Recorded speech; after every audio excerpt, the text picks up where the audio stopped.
and have us go live. Because, hello everybody! Welcome to Discussing Tabletop. Some interesting topics to talk about today. We're going to be diving into things from D&D, Pathfinder, to other things, and got a little bit of Warhammer, and some vaguely tabletop-related stuff at the end there, because technically Gamestop sells some tabletop stuff occasionally, so that's why we got it on the list there, too. They occasionally have, like, a board game or two. I've seen those sorts. But that there's a thing related to that. And then we got our interesting discussion. So, how's your week been? How would you qualify? Boring. Ah! That's always an interesting way to qualify a week. Yeah. I've had plenty of ups and downs every week, but I think overall it's fine. Anytime I'm not playing Oblivion, I'm bored. I have honestly had some good times with a couple of games I've been playing. I was talking about it with Unit Blaze. I've enjoyed Once Human, though. Again, like I feel like it's fun, but there's a lot of problems. I'm like, these were solved better by other survival games. Yeah. I do find a lot of survival games try so hard to be different that they just end up bad. Yeah, it's certainly one of those things that I can kind of agree with. It's not necessarily bad, but it's like it's worse in ways because you are trying in certain ways to be different. And like that's the thing. Grounded fits the formula to a T, but they made it different. Yeah, they made it different in a lot of their tone. The way they present things and stuff like that, and an interesting concept. But then they kept like the basics to like just simple. It's a simple survival game in the core essence of it, which I think again I agree. That's why one of the reasons I feel like it does work a lot. I do have criticisms about that. I like it a lot. Oh yeah, no. I think the worst part is the controls. They just screwed that up just ever so slightly. The controls do feel just a little off at times, and yeah. Me throwing my weapon repeatedly. Because apparently the throwing is part of like one of the buttons I was using for interfacing with the chests and stuff like that. I would accidentally throw my weapon. Because that was in my hand. I think the throwing is middle mouse. It might be, or something like that. I might have it set to a button I can punch. Yeah. Yeah. I'm actually going to be right back. I forgot to fill up my water before this, so I'll be back in a second. And I will introduce some stuff while you grab water. I think I can say for myself, my week went fairly well. It was not bad. What you gonna do? So, why don't we start with our basics for today, and let's start with the Horror Arcana. The Unearthed Arcana that they call the horror subclasses, and I'm not gonna lie, I don't really feel like horror fits the bill here in a lot of ways.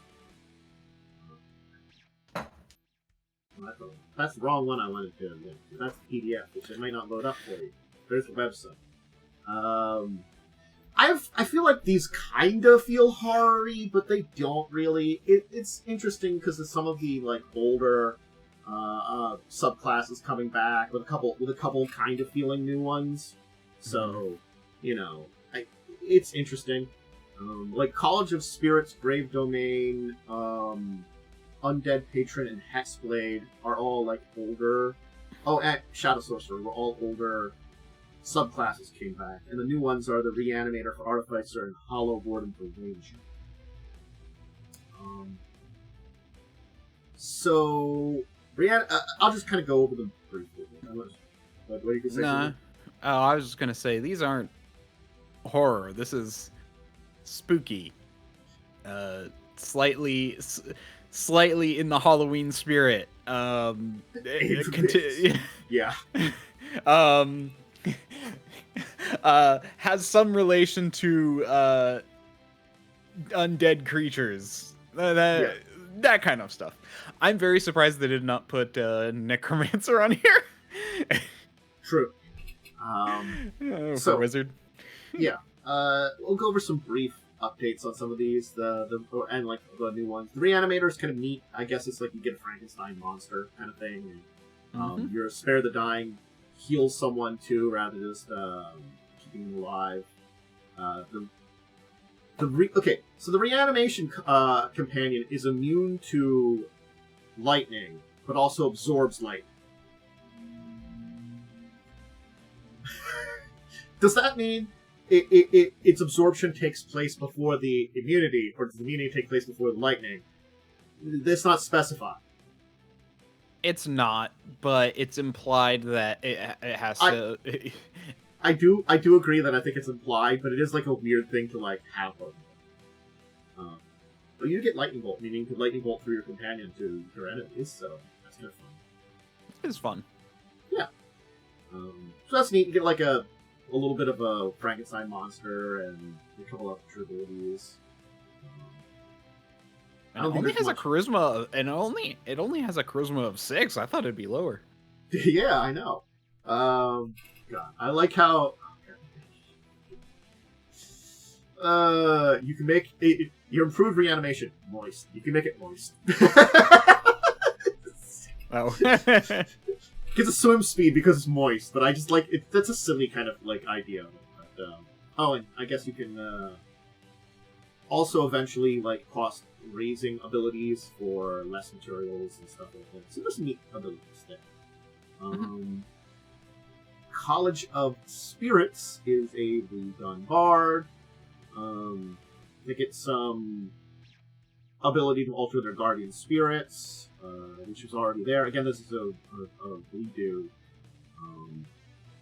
There are 2 of their abilities are now in the single feature channeler. It grants you proficiency when playing cards, which is okay, sure. And they reworked the action economy of the Tales from Beyond into its new version, Spirit Stream. So little updates here and there for the entire thing. So, I don't think anything that stands out as like super interesting changes there, but I didn't use a lot of College of Spirits, so or had a lot of experience with it. Yeah. Grave Domain makes a return from Clerics. Updated their spell list. Their Path to the Grave has an ongoing curse. In addition to boosting the extra damage, their Circle of Morality has boosted damage against bloodied creatures. Hey, I think we talked about how Bloodied returned from 4th edition. Thumbs up to that one. Yeah, but they didn't bring back Minion, which is disappointing. Yeah, they almost did it.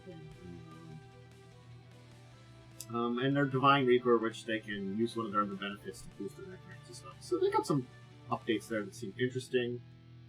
The other new one is Hollow Warden Ranger, which... so this one's interesting because they have a special type of armor. You gain a bonus to your AC equal to your Wisdom modifier. And that's when you cast Hunter's Mark, which is probably going to be every combat. So that's a lot of AC you can possibly have. Because it stacks. Like if you managed to like get a 16 Dex, 16 Wisdom, that's +6 there, and you're wearing like medium armor. You're at like 20 at level 3. Could be like at around like 20 AC. That's good for 5th edition. So yep. This is the thing I saw someone talking about for this armor, is the fact that they give you this bonus armor and stuff too. Is kind of crazy. They get an unnerving aura. They get a ability that can give them some. You also gain at level 7. You gain a bonus to your Constitution saving throws equal to your Wisdom. So you just also get a buff to that. Yeah, that's pretty good. And once per turn, when you hit a creature with attack roll while you're transformed using Wrath of the Wild, which is your Hunter's Mark, it only gives you that. You gain a D10 hit points plus your Wisdom modifier. But you have to be bloody, but still. No, there's definitely some interesting aspects to this, but also, like, honestly speaking, you can kind of see the possibilities for a little bit of exploitation in it very easily. I feel like this one's getting changed. Yeah. It's too good. Not that not that yeah. it's too good even for Ranger who needs more love. Yeah, it's too good, unfortunately, even for 5.5. Sorry.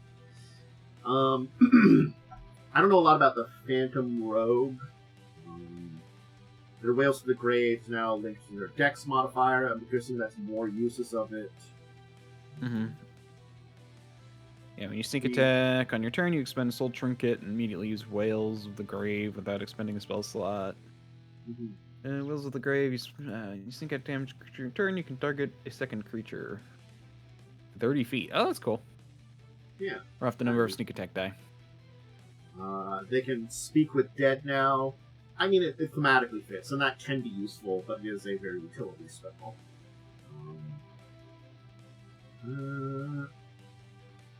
Oh, and Death's Friend, you get a soul trinket if you roll initiative and have none of them. Yeah. So I'm guessing the soul trinkets are the... The soul trinket is the level 9 thing that allows you to do some interesting stuff, which, they already... I don't know why they didn't stick to the sneak attack damage die spending thing. And they added a whole nother pool to keep track of. Because even they know it's kind of stupid. I actually think it's a good idea. I just think... well, again, it's kind of stupid because I also agree. It's a cool idea. I just felt like they needed a little boost to the sneak attack to make it more incentive to use it. Even like 1 or 2 pieces more. My big thing was more the because you had to like spend sneak attack damage, part of your damage to do effects. They just need to make it so the effects are worthwhile instead of things like prone or Prone is helpful, but it's not great because as soon as it's that thing's turn, it can just spend half its movement to get rid of it, and there's no other benefit. Yes, if you have the correct initiative order, maybe it helps. But you have to get, like... I mean, it's a setup. You can do it as a setup for your fighter. You can use it to get away from people. There are ways to use it, but it's just kind of like... in most cases, I'd rather just have the damage. Exactly. I think that's what it is. It's fine. It has some situational use. It's just, like, used as much as, like... Oh, right. I remember part of the issue. The issue is in a lot of cases they also got a saving throw. So it's like I could either deal guaranteed damage or have a chance to do an effect. Yeah. Saving throw just turns it into a why would I ever do that? So I think that's not probably the reason why they're walking that. Well, again, they could just do it but not have saving throws or like these don't have saving throws. Just use the soul trinket. Actually, wait. Yes, it does. Oh, no. That gives you advantage on saving throws. I misread that. Yeah. Shadow Sorcerer is another updated one. Their Eyes of the Dark grants you blind sight and the ability to see through darkness as a spell. So cool. It's like an improved dark vision. Awesome on that one. I think they updated the spell list and... their Spirits of Ill Omen now use the Summon Undead spell. I'm guessing that's just, again, they say for more versatile scaling, and also, like, it's probably a lot easier to use that than having unique abilities, too. So, updates there. So here's an interesting thing. Hexblade. So, Hexblade... Oh, they brought that back finally. Yeah. But one of the problems is that, I saw also discussion on this one a little bit, too. The fact that one of the abilities that used to be tied to Hexblade is now just a Warlock ability. And they don't have a replacement for it on this. So it's sort of like they transferred one of the abilities from Hexblade to Warlock. I have to... Is it one of the feature or the? I think is it the attack? I think it's the thing where you add your charisma to attack, right? Yes. Warlock. Use your charisma to attack instead, if I remember correctly. Yeah, because it was self-expanded. I don't check the old. I need to log. Yeah, the Hexblade's Curse. Bonus damage against the target. Bonus proficiency damage. Target there too. And there is no Hexblade Curse. I think the kind of Hexblade Curse stuff is what got transferred to normal Hexblade Warlock for 5 points. Actually, I also would need Xanathar's. Hexblade is in Xanathar's, right? Yes, it's Xanathar's. I'm going to basic Warlock over at the 5.5 rolls. Just to make sure I'm getting that correct for the entire thing.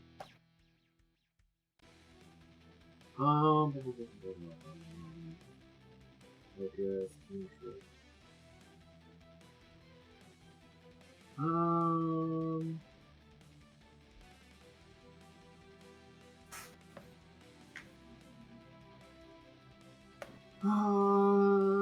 Man.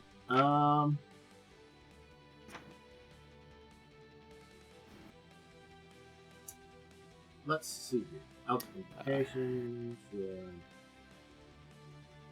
It might just be an invocation. Hit 2 or something like that.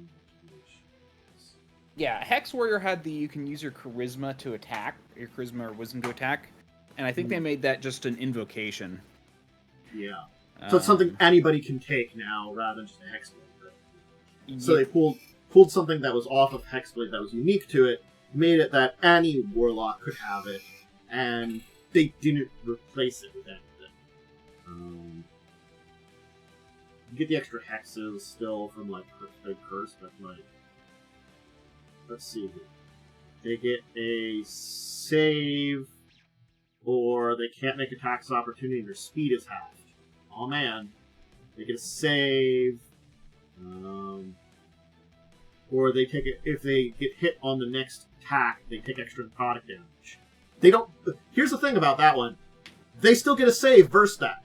It's not just like, oh hey, next time someone else, another thing hits you, you take an extra bit of necrotic damage equal to my charisma modifier. No, you get a save before you do that. That kind of just sucks. I guess the only one that's really good is the disadvantage in the next saving throw before the start of the next turn. So there's one good thing in the Hexblade Manifests, I'd say, in the new verse. The other two just do situational, maybe, but I'd have to compare this to the original Hexblade.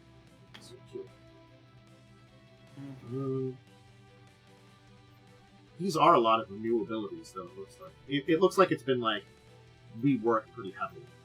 The new Hexblade.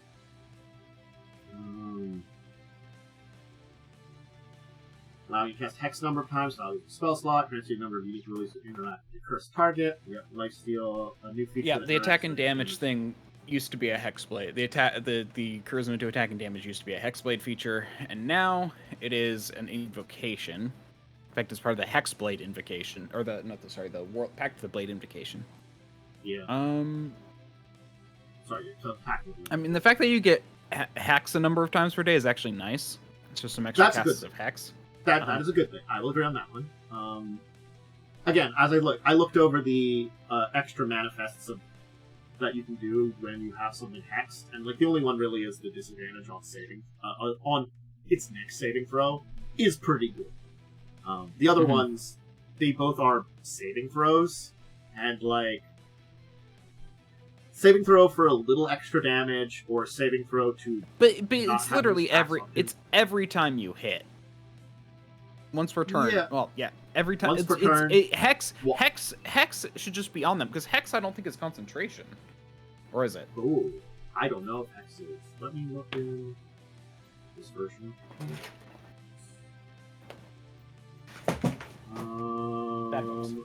It's a first level spell. There's Hex.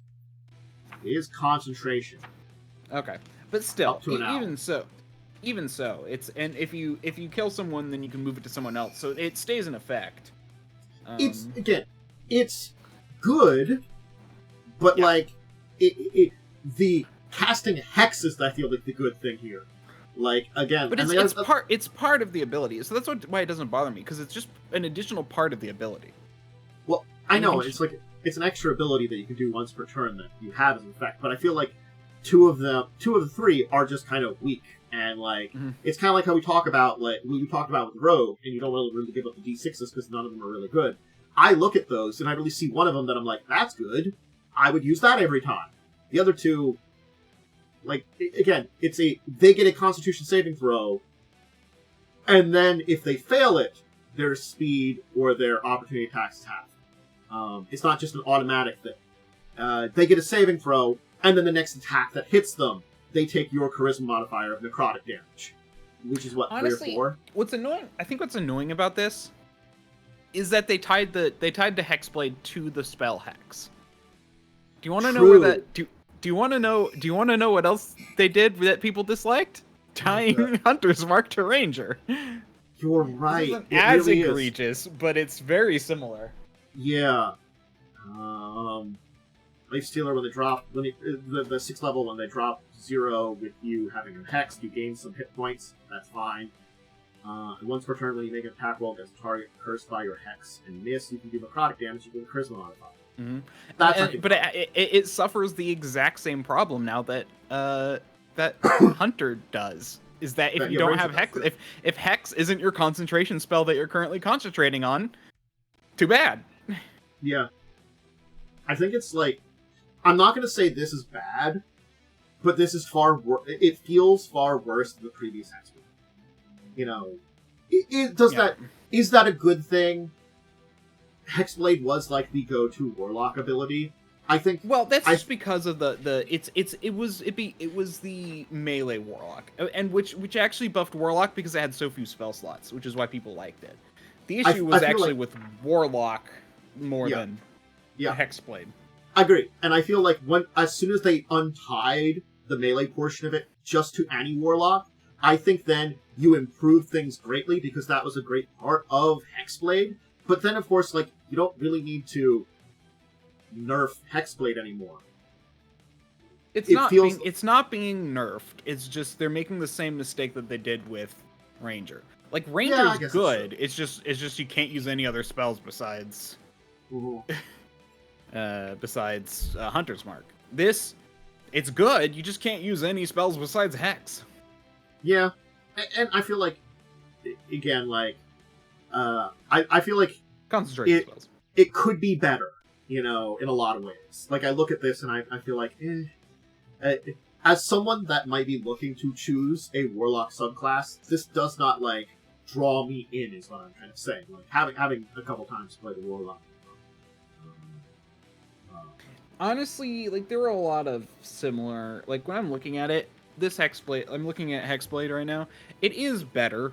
This version is just, you know, the big feature that everyone took it for was the first level feature.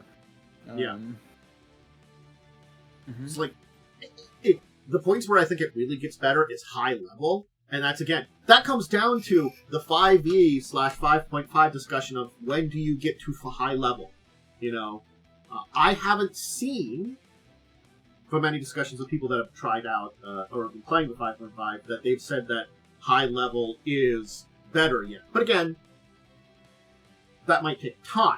I just haven't heard people who play 5.5. I've heard a few. It's not many. Anyway, I think that's the way it is a thing. It's not many. Yeah. Yeah, because, like, I mean, let me put it this way. The 6th level Hexblade feature allows you to summon a Spectre when you kill someone. Sorry, I'm talking about 5e. Yeah. Once per day. It's fine, you know, but this is, like, way better. No, I agree. That, when you get to 6th or 10th level, it is improved greatly. Yeah, like, and 10th, at 10th, you reduce the damage taken by 2d8. In this, it was just you roll a d6, and if you get a 4 or higher, they miss you. It's weird. It makes me think of the fact that I think we talked about this with Pathfinder 1st Edition. Unfortunately, in 1st Edition, you sometimes have to suffer through lower levels to get to a bit. I feel like in the modern world of RPGs, that is a little bit more egregious, and people are less willing to do that. Like, even myself, I feel like I am less willing to go through problems, like to get to a 6th level Warlock Hexblade where it might be really good. Because again, I'm not saying there aren't some good things with the 3rd level. If I'm just a 3rd level Hexblade, I'm still going to say I'm probably only going to be using Stymie Mark most of the time.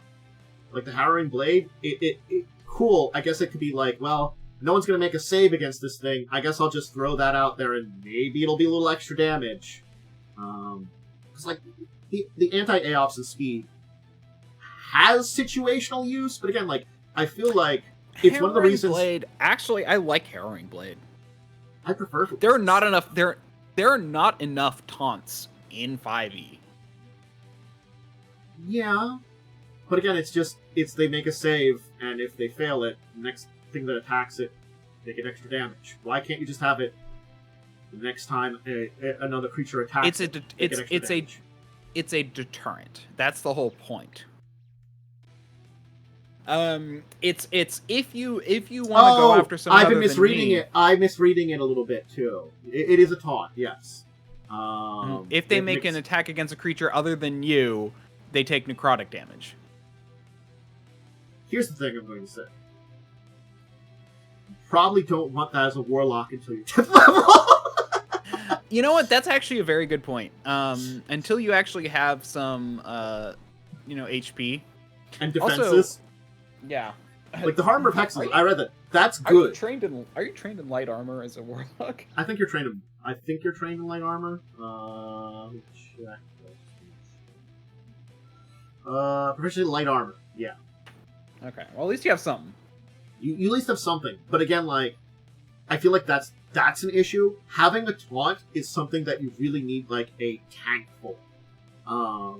And it's cool, but you still don't really want them attacking you.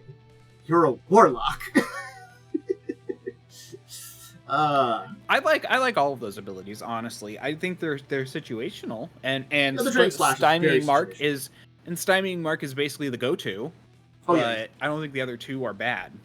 I agree that they're not bad, but again, I think it's what I kind of say is having looked over and dived into pre 5.5 and a lot of 5.0 when I was making a lot of characters, beginning to understand a lot how classes work and stuff like that. Because I had some trouble with like subclasses for a couple of characters to make.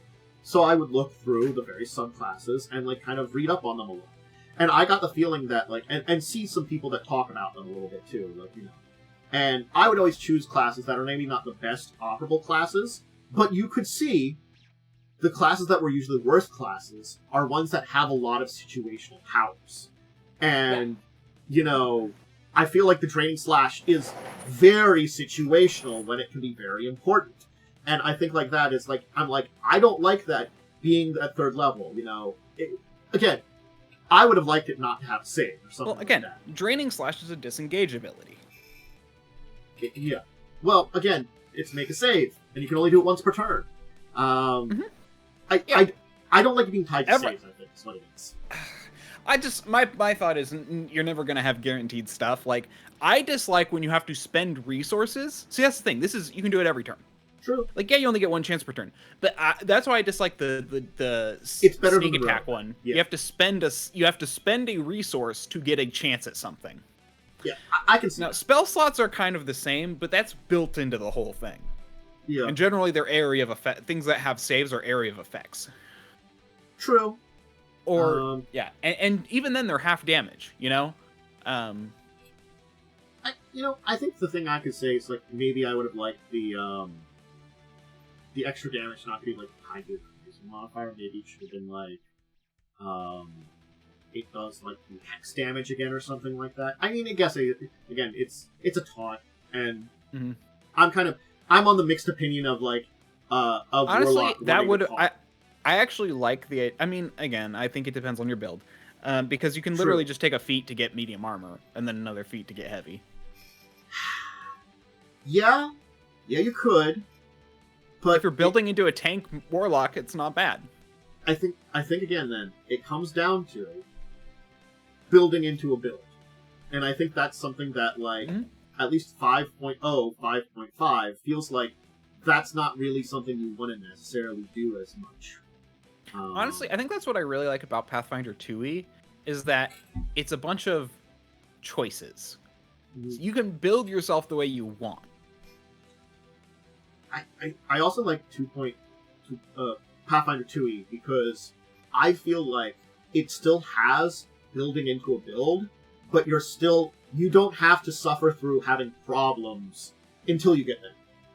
Like, Depending on you, there are some builds where you might, but every class generally has a solid foundation. Yeah, and I think that's why, like, Warlock, I do not know if it has a solid foundation enough to be a taunter until it gets to higher levels. Like, looking at this, at higher levels, thumbs up. I think it could be a great taunter. Well, I mean, I literally just said something that makes that worthwhile is picking up a feat, which is 4th level. So, yeah, literally, you can't do that until... 4th level. Yeah. If you're playing 1 to 4... away. Yeah, if you're playing 1 to 3, or you're playing a session, like, at 3rd level, you're SOL, you know... Yeah. Again, I think... I feel like it's worse in certain ways, but also better in certain ways. It's that mixed bag. Yeah. I don't mind because it gives you 3 options, and at least one, and I think they're all good, but it just depends. And you're never going to have things that are useful in every situation. I just think this is very much a... honestly, what's putting me off on 5e at this point is just how linear the builds are. You're just waiting for... you're not building a class. You're waiting for the ability you want. It's the thing that, like, if someone told me to make a 6th level character, I think I would be okay making a 6th level Warlock.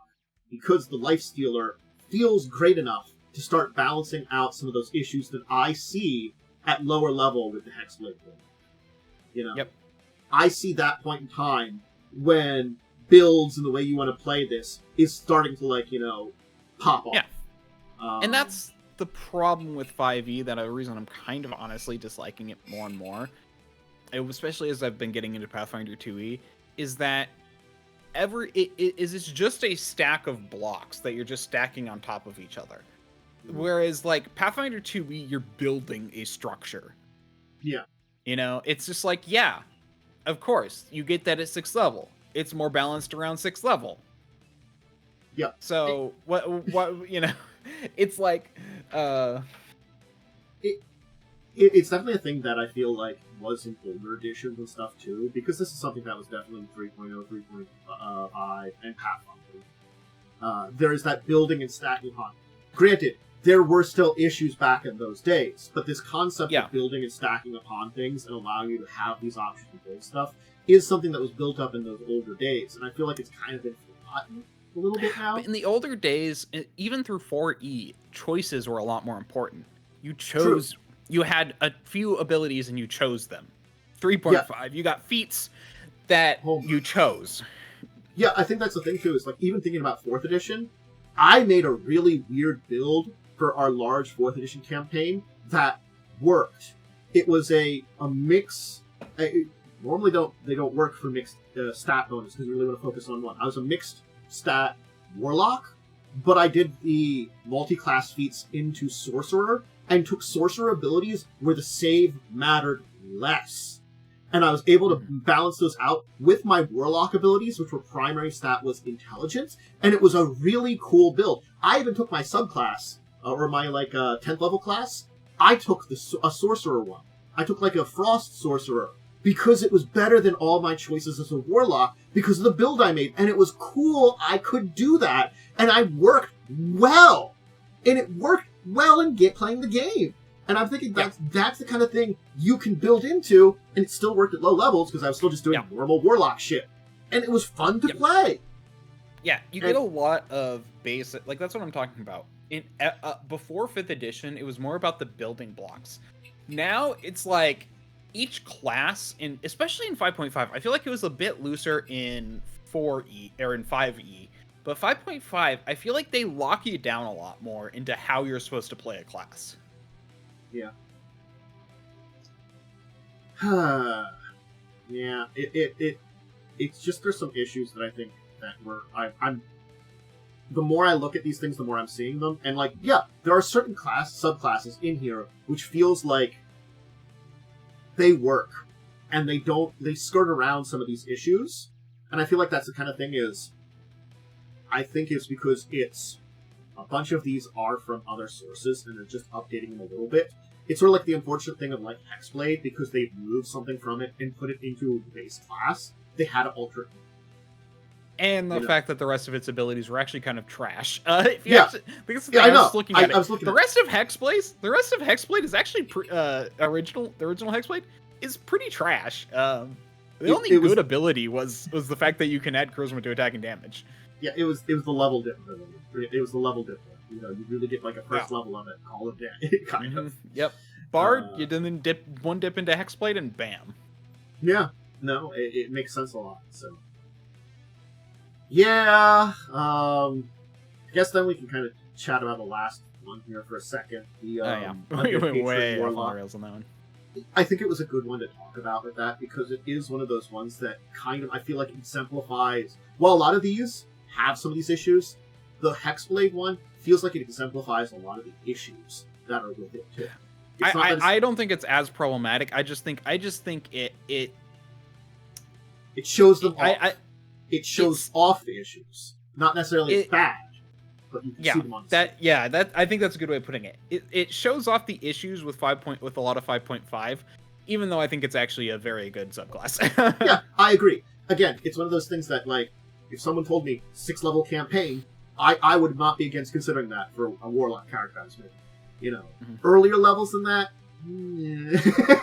I mean, as long as it went through, I would argue, as long as it went through like 8th level, I'd be down. I guess then you have like 2 levels of using it at its peak.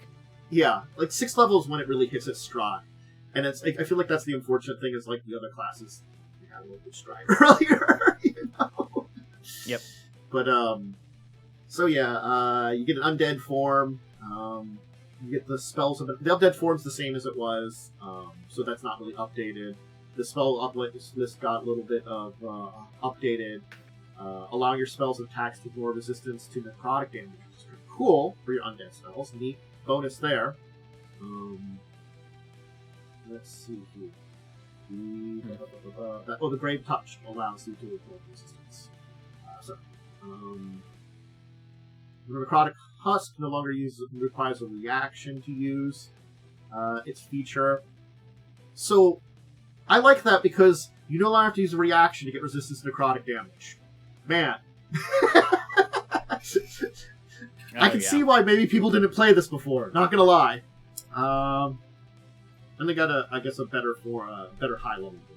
Yeah, I mean it's very clearly you are undead fighting undead. So you ignore necrotic resistance and resistance, but you also have necrotic resistance and immunity.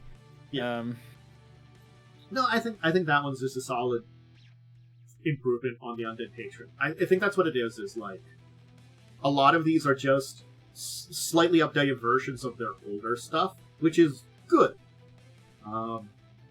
Again, I think like the big one that's kind of like it's good, but again, like it's that weird mixed bag of like I feel like I wouldn't take it unless I knew I was getting to like, you know, above 6 levels somewhere for like the Hexblade. The rest of these I think I would if I had an idea in how I wanted to play. I guess that's a good point too. Like if you had a good plan, you could probably do stuff. But again, that comes back to I don't think we really, as a society in role players, are as big on the I make a long-term plan for my character build. I did used to do that a lot more. I mean, from Pathfinder 1. Well, that you do. Pathfinder 2, I have my character planned out through 13th level. You said you were going to either 8th or 13th, so I planned it out through 13th. Okay. I'm not gonna lie, that's fine. But again, like I feel like 2E doesn't need that as much. But you can do. It doesn't. I just like to. I think it's the difference between like needing to and having fun doing it, you know, because I think that's sometimes you need to plan out the bit. What's funny is I actually am not doing that for Joe's game, although I am playing a wizard, which is basically just get spells, use spells. I actually don't think I've planned out a build really well. I just haven't had a game that felt like it was necessary. I think that's the thing about, like, a lot of 5th edition as I've been playing it, or just 5th edition, slash, not really 5.5, but kind of in the area of it. I really have made choices of, like, subclasses, which are, like, okay, at least, on their own, if not good, and don't need a little bit of extra work if you're going to try to use them. Yep. It's the hard subclasses. If you want to see them, they're spooky themed, I guess. They're just a bunch of old subclasses that have a couple of. I wouldn't even call it spooky. I'd call it spoopy theme. Spooky theme. That makes sense. It definitely doesn't deserve the term horror subclasses. Great. Let's talk about Paizo. So we got 2 things that I do want to mention from Paizo. Ooh. We'll start with hey, we're getting Treasure Vault Remaster. I think I joked about this, that they were going to do 1 billion of these, and now I feel like they're going to do a lot more than they originally said. Like, I think you said they were going to do a lot more, and I was I said they're going to do. How many did they say they would do? They said they were going to do, like, just the first 4 things they did: Player Core 2, GM Core, and Monster Core. Then they're like, we might do a couple more after that, but I think that's pretty much all we're going to do. So I actually read their announcement on that, and I read it as this is what we're focusing on. We'll figure out the future ones when it comes to it in the future. Okay, I guess I can see that.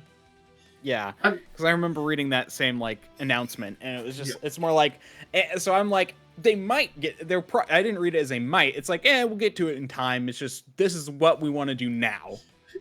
I think I was reading it the other way, but I can definitely see it that the way you're reading is what they intended.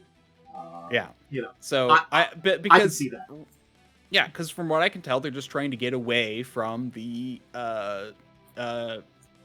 original license, which requires them to change everything over, so that way they can be under their own license. This is a very good one though, because it's like 600 hours. They are, I agree that it's good that they're focusing on these. They're gonna definitely focus on the rule books. They'll probably get to their not storybooks. Their what are they called? Their what do they call them? I think the big things that they should Lost do. Omens. The Lost Omens collection, probably after they do their rulebook collection. I feel like many of them don't need an update. I think they might kind of, with some of their newer books they're coming out with, do the updates there. Like, they're going to be doing one that's the area with Taldor and stuff, and Cheliax and stuff like that. The book that's coming up now, that's a good excuse to just update those regions. Yeah, I think it's possible that, their Divine Masteries book may have been a replacement for their Gods and Magic book. Yeah. But I don't know. I have a feeling I know they're going to redo all their rule books. They didn't explicitly say that, but I feel like it was implied. Their Lost Omens books, I don't know. But I feel like those are more important to update, which is why I feel like they probably are going to get to them. It's sort of like things like they were already updated pretty much in the TNZ rule guide, so anything post there they don't really have to worry about. And a lot of the things, they had already been walking away from a bunch of different types of lore, and I'm like, having dived into a lot of countries, I could definitely point out places where there might be need for updates, but I think the thing is, a lot of places do not need major updates. One of the few nations that I know about that really requires one is Halamog, because Halamog was ruled over by a gold dragon. It's not a gold dragon anymore. What kind of dragon it is, I don't know. I assume it's Imperium dragon, you think? Yeah, because that's the good divine dragon. Okay, good to know. See, that's because like I was looking at the Sovereign dragons from TNZ because they don't need an update. They're their own thing. Mhm. But like the dragons that you find in like Abistan and like Grund and stuff like that, I'm not as familiar with them. But if that's an easy one to point out what type of dragon it is, great. Yeah, honestly, where it really breaks, like gold and red are like the obvious flips. Like red is the diabolic dragon, like they're just the evil dragon, and Empyrean is the good dragon. So that's the the gold dragon replacement. Then you get into like boulder drag or like the adamantine dragon, the luck dragon. Fortune Dragon, Primal Dragon. These are a little bit less clear what they are replacing. Primal, I would assume green because they have similar environment. Adamantine Dragon, though, is not very clear. Maybe blue because desert? I don't know. I feel like definitely you could replace, some of these here, you could replace them either as chromatic or metallic dragons because they're probably less good people dragons. They're just dragons, so individuals could be either way. So I guess we'll just have to wait and see what they do. Because they're like, let me see. Conspirator, Fortune, Horn, Barrage, Omen. Yeah, they're interesting, but I guess the Horn Dragon. I don't know why I called it the Primal Dragon. It's because it is a Primal Dragon, but so yeah. Like Horn Dragon feels like green, Luck Dragon. The other ones are less clear. They don't explicitly state what's a good replacement. So, I do agree. Finding out where updates for stuff like that are, and some other material that is updated in books here and there, especially because, like, having talked about a lot of different types of monsters, it's so interesting to see when things are updated, where there's an update in Monster Core because of the changes, and when there's not. It's sort of like this weird juxtaposition where sometimes the answers aren't good. I would, again, like more Monster Cores. You have a lot of monsters that I think still need updates and stuff like that are very interesting, and I want to know what should be there and what shouldn't be there. And they are planning on doing all of that. I know they've said they're going to do more bestiaries. They just haven't. They're not planned right now. I think they're focusing on. They basically set priorities which they're not announcing, which is fine. They said they'll get to them, but they said but we're not going to give you a date. Yeah, like. The Treasure Vault Remastered, we're expecting PDF available June 4th. Pre-orders on print now. This is one of those ones where they're showing me this and I'm like, oh yeah, that feels like a really good one to get out now. Because they're going to have to change names of magic items. Change the way certain things work. Stuff like that. And especially because of the updated rules, that could trickle down, even if it's not major updates, to these magic items. So this was a very good one to kind of like get out there. I'm giving that thumbs up one of like, okay, cool. I feel like that's great. But I have a feeling they're going to do all of the rule books guaranteed. I suspect they'll move on to the lore books afterwards, the Lost Omens books, because there are still a lot of mechanics in those. But it is possible to do what you said and remaster them in a different way by like making a new book that includes those new things. Yeah, because I feel like that might show up in certain things. Is that when it's just like little bits that they need to remaster, they might just take it out and put it in somewhere else. So I think we're gonna. I think it might. I get the feeling that's probably going to be a combo of both those things. That certain books they're going to have to say like, we got to remaster this one. Other ones they can be like, well, what do we need from this one? Only this. Let's take it out. And there's probably a bunch of books that don't need a lot of work, because again, most of the stuff that feels very traditional D&D was in the Abstan region, in the Inner Sea region. As soon as you get out of there, it gets a lot of their own stuff a lot of times. Yeah, and they do need to make I think they have not made an Inner Sea book for 2E.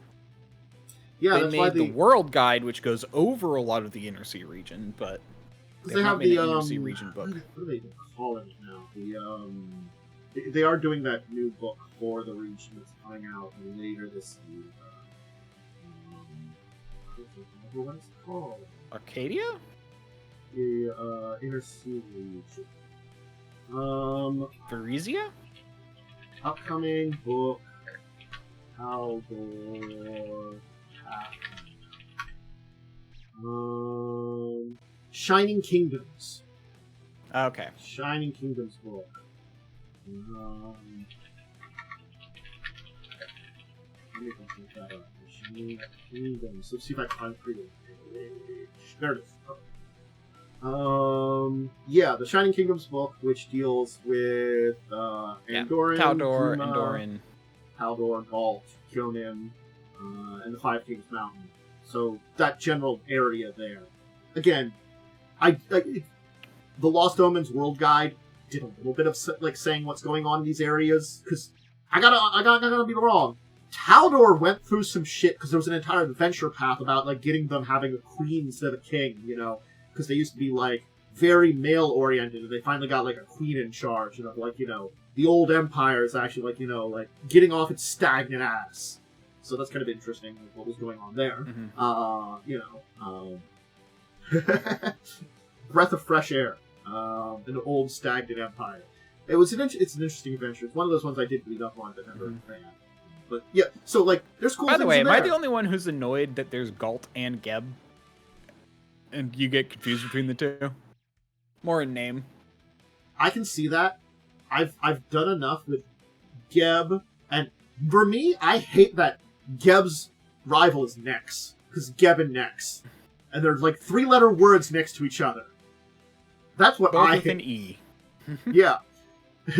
I'm like, God damn you, Geb and Nex. Can't you have better names for each other? But I can see Galt there having issues. Mm-hmm. There was one other thing in the Kaizo world I wanted to mention before we move on from this, and that is we know the big adventure path coming out with Starfinder 2e. This was an article about it I found, but I'm sure you can find it. It's the book up on Kaizo. It's the Guilt of the Grave Worlds adventure path book. The undead people. Yeah, it's I can't remember the planet off the top of my head, but it's one of the planets is the undead. Pathfinder in the Galarian solar system. So it's you're level 1 to 5, very space operatic. A 1-book adventure path. I assume it's basically like they say it's 5 parts. But I feel like what they mean by that is like it's basically 2-book adventure path almost, because that would be like 5 Go to the bathroom. Okay. It's got some neat ideas to it. It feels like a very good book for your introduction to Starfinder 2e. You know, very very basic storyline and stuff like that. So thumbs up. Cool. If you're when 2e comes out and you want to try it, this might be a good way to get your characters into it, because it is a level 1 to 5 adventure. Introduces you to a lot of the mechanics and stuff like that.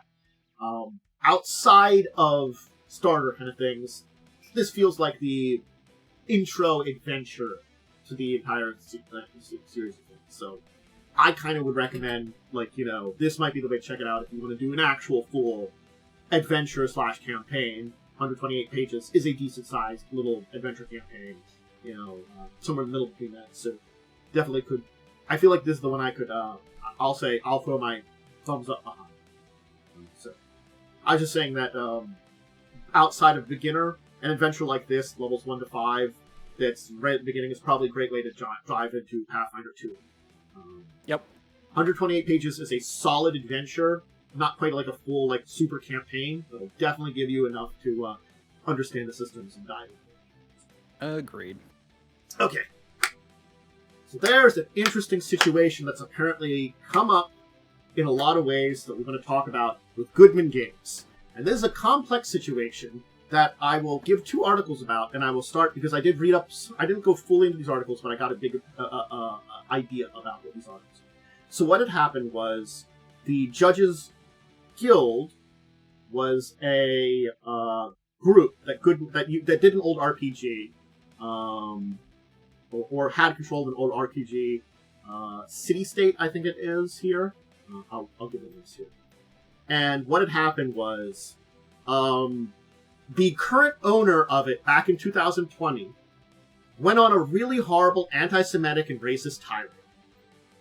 Like, really bad. And so Goodmann Games was like, cutting hands with you. We're done. Nope. You've gone a little too far. You know, you said a little too much here. Ooh. So apparently they're still publishing something that was connected to them because it's related to one of the Kickstarters that took place before 2020. So they're walking on these weird eggshells because they want to finish up something that was kind of part of the original deal that they were working on back in the day, that they kind of put into this weird limbo because they broke off their connections with Judges Guild. But apparently also Judges Guild hasn't fulfilled all their requests or refunds from the Kickstarter. So, yeah, it seems like the follow-up article, the one article there is a big follow-up about it, that they want to have the funds that would go to Judges Guild rather go to them paying off people for the Kickstarter. But again, like, there's a lot of questions about this because kind of Judges Guild, because of their owner and his basically, like, you know, very loud, very negative stance, has kind of made him a little toxic, you know, in the tabletop sphere.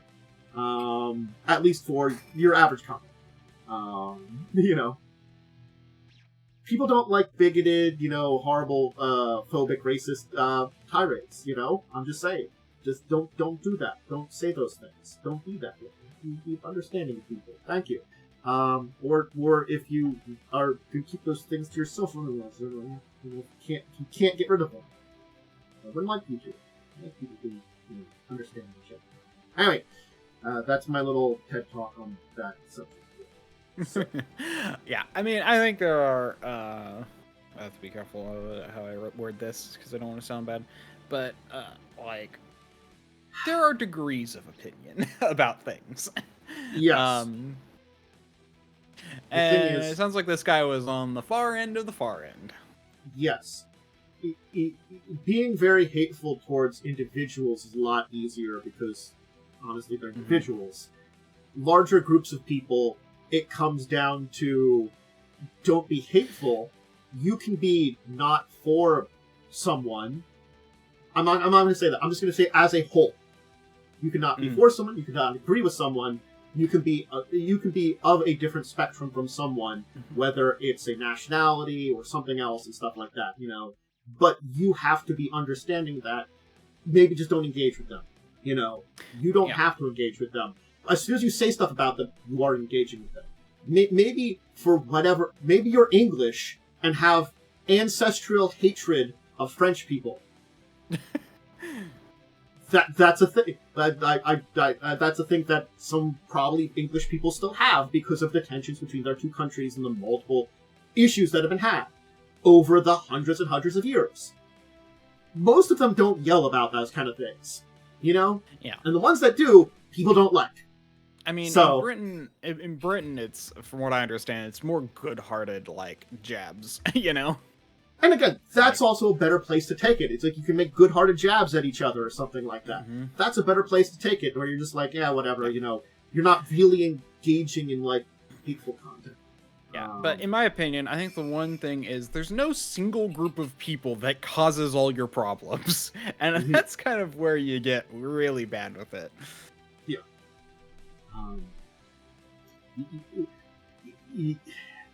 Anyway, so it's an interesting position to kind of be at where they are trying to finish out basically a crowdfunding project from many years ago. And it's for a game that really is not tied to the current company that owns it. You know, it's for a classic RPG that they're like, they also would like to have us today to have a version of it. So it is definitely a weird position to be in. They want to do. It's a difficult position to be in. Yeah, they don't want to look like they're supporting it, so they're putting out a lot of words while they're. It's fine. They're doing their best to separate themselves while still delivering a product that was promised. It's fair. Yeah. So, I agree. It's fair. They're walking on a fine line on eggshells because again, like, you don't want to be associated with someone that like that. Honestly, that they've gone a little too far in the hateful direction, and honestly, I feel bad about companies that are run by people like that because, they also often get a bad reputation. Yeah. Well, there's that, but I feel like people generally leaving that looks like a positive on your resume, especially True. if you say because of the racism I left. Like I don't remember a lot about Judges Guild and this entire thing because this is back in 2020 and I might miss this, honestly back then. This is 5 years ago. That was before I rejoined with all of you consistently, so I don't remember. Honestly, might have talked about it. Yeah, but yeah, no, it's just. I mean, here's my thought. I actually think they're going a little overboard on being we don't, come on, don't worry about it. We're not trying to endorse this. We're just, it's just put it out and don't draw attention to it is another way to go about it. And if people bring attention to it, be like, well, then it looks like you're just backtracking. But so I see the dilemma. Never mind. I was about to say one thing, just try and get it done and then move on. But then if people draw attention to it, then you have to explain yourself, and then that just looks like you're backtracking. So I get why they're doing it up front, but also feels like a lot just to do, just basically try and deliver something that was already agreed upon. So it's a catch-22. I get it. You could do one way and hope for the best, or you could do this way and draw attention to it and make a big deal out of it. Mm-hmm. It's like they already cut ties. They already severed it. That honestly, in my opinion, shows enough. The fact that they're trying to get this thing done is a different problem. Again, I think it's because there's historical metric to it, because this is one of the first actual settings that was used in the original D&D.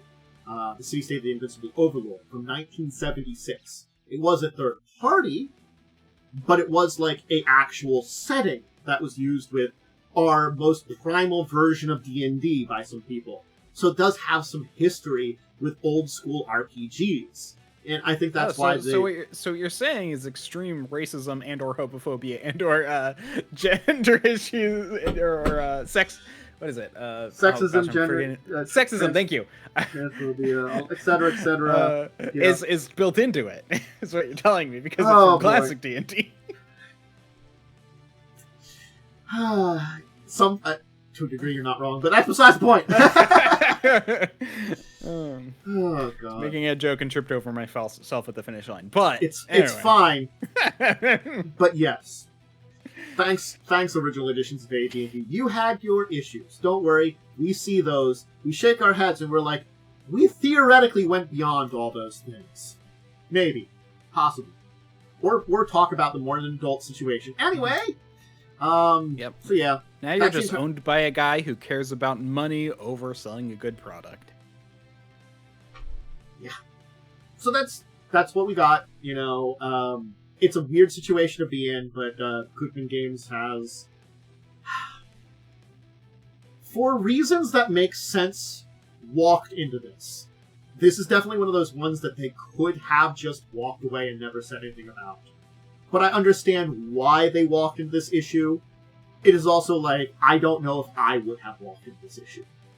They're trying to be good, and I admire that. They're trying to uphold the Kickstarters because it wasn't fully refunded. So yeah, trying to uphold the Kickstarter and trying to recapture some aspect of RPG history with it too. Those are both very good things. Mm-hmm. So I can't lie about that. It's just a situation.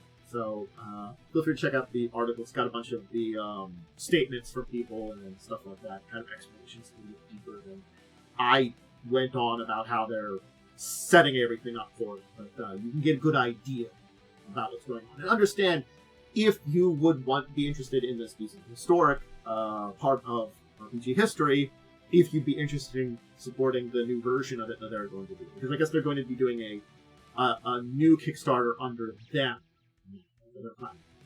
Oh, I see. They're trying to be clear that they're not going to give a bunch of royalties to them. Yeah. So they want to make it clear that that's okay. I see why they're doing this up front now. I thought they were just being all like, "We're trying to do this. We're still not associated with them." But no, it's like they still have to give look, money to them, but they're basically saying the money we're giving is so that they can pay off debts, basically. Yeah. You know, that are two people that would have supported this. That's the point. Yeah, and they're not going to do any more runs than the original like Kickstarter. Yeah, that's something I noticed too, which sucks, but who knows? You know. Yeah. Since we just played Star Trek, I do want to talk about some free mission briefs from Modifius that they put out this week, because it feels slightly appropriate. It's the a thing about the Department of Temporal Investigations. Because we just did a little weird timey thing with my adventure when we were doing it. I'm like, oh wow. I'm sure all of you, because you ran into a time thing, would be like, someone probably from like the department would show up and be like, so, you encountered some weird time stuff. Tell us about it. Is it fixed? You know? So, you know, in California, I'm pretty sure a lot of kids at some point, when touring old sites, had mission briefs while visiting missions. Yep. I'm not gonna lie, I got that joke and I just shook my head to it and just said, "Yeah, I probably could have made that better, but anyway." It's like, I know where you're going with this. I get it. Okay. I was trying to think of a way to do that, but I didn't want to go too long. But yeah, could have let that stew in my head a little bit longer. Yeah. These are cool. What Modifius does, I think we've talked about before, they put out these little free things that, yes, they're not really full missions, but they're like the core concept and start of like, this is a mission you could do, or like, this is an idea for one. So it's you still have to build your own mission off of it, but it's a core concept you could take, you know? Yeah, it's basically a bunch of idea seeds, which is, I think very handy. I love these kinds of things, honestly. I love that they offer them for free, too. I think that's one of the things I really do enjoy that comes up with. Yeah, I mean, that's good. I mean, ideas are a dime a dozen, so I think it's honestly fair. Yeah. They're ideas, they're not fleshing them out. They do charge when they do the fleshed out adventures, I noticed. Usually a couple dollars, so, yeah. If you're interested in some time-based shenanigans in your Star Trek Adventure 2nd Edition, you might want to check these out for some little nuggets of ideas. Okay. So, let's continue on with talking about Possum Creek and Steve Jackson Games. So, I think we talked about this a little bit, that Possum Creek was becoming an imprint. Yeah. Steve Jackson Games. Because I remember we talked about what an imprint was, that it's like a sub-company, sub-publisher kind of it. I also remember I backed it. Yes. But it turns out a bunch of the stuff from Possum Creek is up on there. I originally noticed this because I do stop by Steve Jackson Games websites. It's one of the websites I do stop by when I'm looking for stories. And I was like, hey, all these new releases has a bunch of stuff in here that wasn't here last week. And it's a bunch of the Possum Creek stuff that we're like, oh, hey, we released these. So now they're officially like integrated, and you can get a bunch of this stuff on this site. Okay. Yeah. So an imprint is a trade name. Got it. Yeah. So it's basically they bought the company, but are keeping. They have control of Possum Creek, but they're keeping Possum Creek as Possum Creek. You know, so it's sort of like a sub brand. And it sounds like for a lot of these more indie, because I guess that's what it kind of imprint is, like a sub brand kind of thing. So it think of it as just another way to refer to something. Mm-hmm. Wait. No, I'm thinking of something else. But yeah, so basically just think of it as like a, it's still part of the company, but it's being called something separate, even though its structures are built into the company or subsumed into the company. Yeah, it's like a subunit of Steve Jackson Games that's Possum Creek, and will probably. It's effectively separate in name only. Is the idea. Yeah. Really, what it probably will do is be like this is our it's sort of like you have to think about in Wizards. There's the people that work on Magic, and there's the people that work on D&D, and like sometimes there's some carryover with like artists and stuff and things like that. But a lot of times those people are separate. In this case, there's probably a section of like this is our Possum Creek stuff. They do we do a bunch of the RPG stuff, while we're working on other stuff. So I assume that's probably what it's kind of going to be. It's going to be like the little subsector that's going to continue working on the various kind of small RPGs and stuff they do. Yep. So, they are up on the Warehouse 23, the Steve Jackson Games place there, and also up on their site where you can look into them. So, yeah. Cool. It's hopefully more growth for, I guess it's like, I think we talked about before, it's not necessarily a bad thing, the combination together, it could be growth for both the companies. The smaller company, it goes away and merges with the bigger one, but it could be like a growth for the people that are now, just a part of another bigger company or something like that, and, Steve Jackson Games gets more people producing stuff, there could be positives from this. You kind of have to wait and see. It looks good right now as a positive. Steve Jackson's not a bad company overall. Yeah, I feel like this is a good combination. There certainly would be other companies that if they would eat up a smaller company and make it an imprint of it, I would be less like suspecting of good things and being like, are you just going to fire a bunch of people and just use the name then or something? There are, but that's not as much in the tabletop industry as these stuff. Mm-hmm. Hey, remember we talked about Heroes of Might and Magic? Yep. Hey, guess what? Modifius has a Kickstarter for their new TTRPG. Finally up. I think we talked about this coming out soon, and now it's up. So this is kind of like a follow-up to our last talking about when they had their little starting intro that they put up. I mean, it was coming, so... Yeah, we knew it was coming. I just wanted to kind of give a update more than anything of this, where the Kickstarter's up. It's got a month to go, and it's already funded, so... My Magic was popular back in the day, so the fact that something's happening with it, I think is a good, it's gonna happen. Yep, and for $21 US, you can get the PDF, and it looks like that's just the PDF with the stretch goals for physicals. 51. Answer my own question. Okay, 51 for the physical and a PDF. So yeah. Oh gosh, that's an abbreviation. HOMMTTRPG. Yes.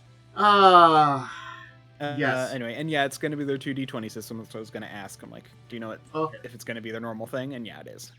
Okay, that's fine.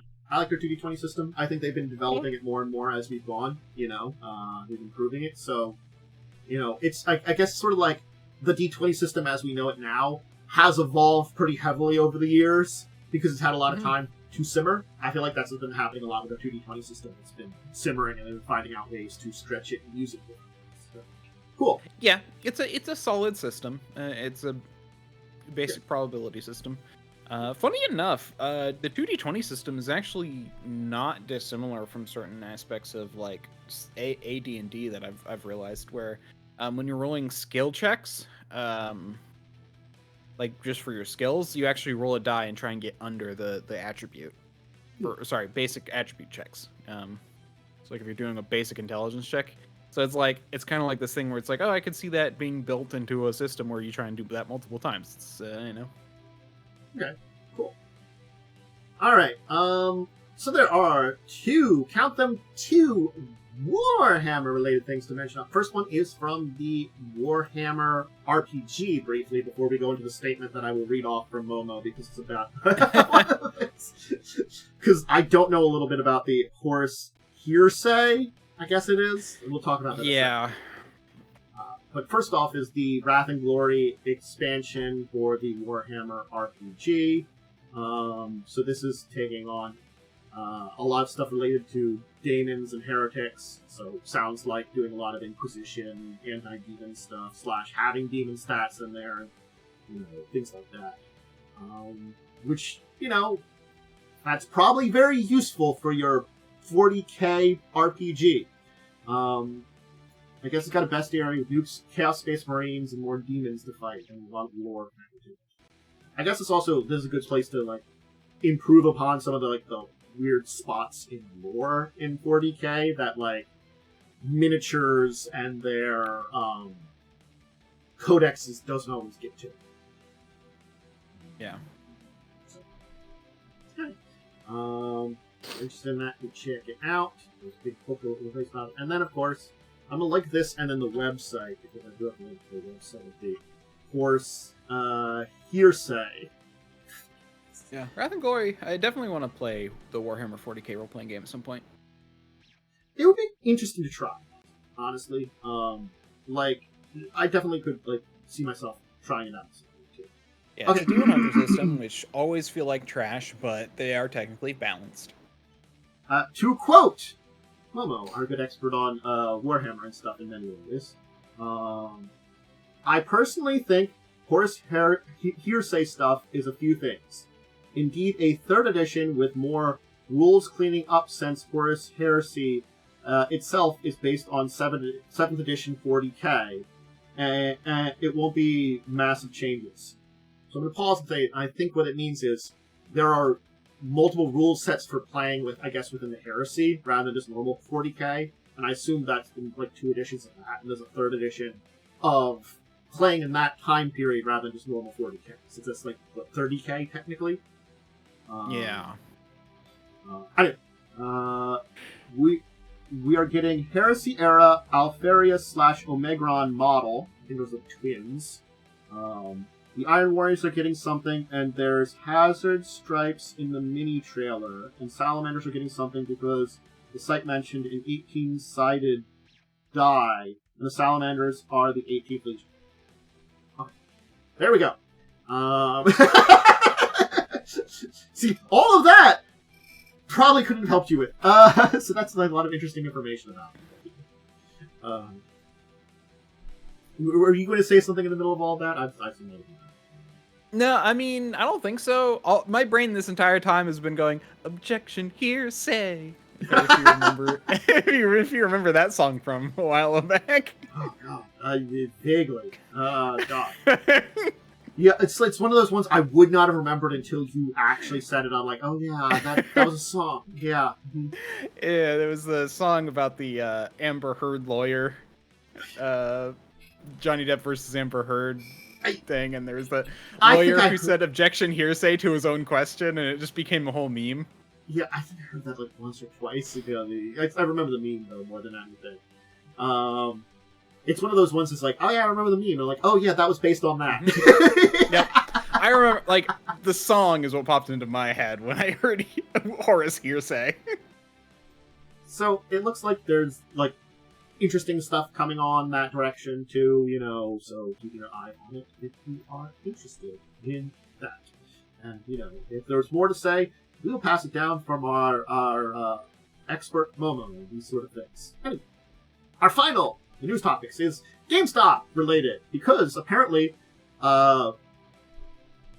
Canadian toy CEO and McFarlane Toys co-owner Stephen Terrell, that's quite a name. Let me give a link to this article. I was about to say. Yeah, has acquired GameStop Canada, which I didn't even realize was just EB Games Canada. But apparently when they bought it up, they renamed the entire thing. So I guess GameStop, because I know GameStop bought up EB Games, and EB Games changed here in the US. But it sounds like they had it was just EB Games in Canada, and when they bought EB Games, they got all the Canada ones and just renamed them all GameStop. So that's how they got into Canada. That's such a weird little go-around. Mm-hmm. I remember EB Games, if I remember correctly, it was EB Games, which we returned a game. They gave us, and basically they didn't allow us to refund it. They gave us store credit, despite the fact that I think it was there was actual problem with the game. And then we came back honestly only a year later to actually buy something, because it was a bit inconvenient to get to that EB Games. Yeah. Our store credit has expired, which is I don't think allowed, which I don't think is legal. Anyways, that's my experience with EV games. And it's like, well, never going here again. I'm not gonna lie, that sounds correct, but I also I'm like, yeah, I'm sure that I remember stuff like that happening at GameStops too. Neither really screamed the best of companies, but again, maybe this is like a redo of things. I don't know. It just is also. GameStop was okay. They had some issues where they sold my literally they sold my copy, my pre-ordered copy, without refunding me a week, and I only after a week because it took me a while to get down to pick it up because. So. I have heard stories from both friends and just people online that have worked at GameStops, and the stories of people that worked there are probably bigger horror stories than the people that have shot there. It's probably a much better place to shop than to work. But anyway, probably. But anyway, yeah. There was one that was really good, and I never had an issue with them. Yet they went out of business, and I don't remember what they're called. Yes. It was EB Games, GameStop, and the third one did exist. That were the big game store. Game Crazy. Oh, that was the one. That was the one I liked. There was another one in this area that was there, but that sounds like it was probably a franchise. But anyway, so apparently there's 193 stores still in Canada, and GameStop was going to sell off the stores in Canada and France at the end of March, which we didn't hear about because I guess we're not paying attention to that here. But apparently someone's just bought up everyone in Canada, and they're going to rebrand them back to EB Games. Hopefully that'll make they'll have better rules than they did back in the day. I don't know. It could have just been that store had very negative. That's a thing. That's a thing. They are franchises, meaning they are technically individually owned, from what I understand. Yeah. So they're rebranding with new signage, new sites, and new stuff like that. And so, if you're, they might be both. It's kind of like with a lot of oh no, it's not a franchise. Okay. Because I know, with things like McDonald's, they're both franchises and not franchises sometimes. There are ones that are directly owned by the McDonald's company, but there's also ones that are franchised out. And I think that's they do that a lot too. They do both of those things. So I guess it's not. I guess it's not. But I guess maybe they used to be, but currently they aren't.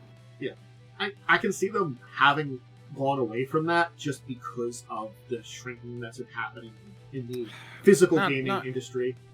Not to mention they were losing a lot of business because of their bad behavior, which is mostly something that they had to start regulating, which probably made it no longer a franchise. Yeah. But I mean, it's kind of interesting to see, the entirety of all the stores in Canada switching over back to another company. A lot of construction workers are going to love switching those signs up. Yep. A lot of business for construction companies. I feel like what's going to happen is, at least in Canada, they might see different types of product lines. Kind of like how GameStop dipped its toe into video games, had a little bit of, as I said, tabletop stuff, other various things, dipped its toe in a lot of different areas. I feel like that might be more of the encounter you find that they want to do up to our northern neighbors, for their new EV games.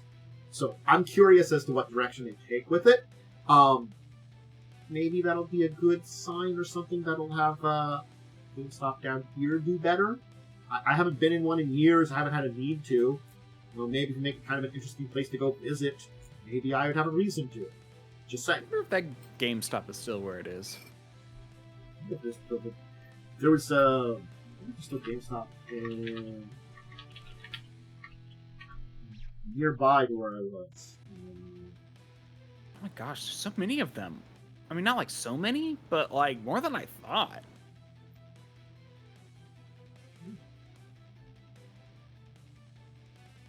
Yeah, it's still there. Okay. Where am I? Oh no, that's it. That one's still there. The other one closed. Okay.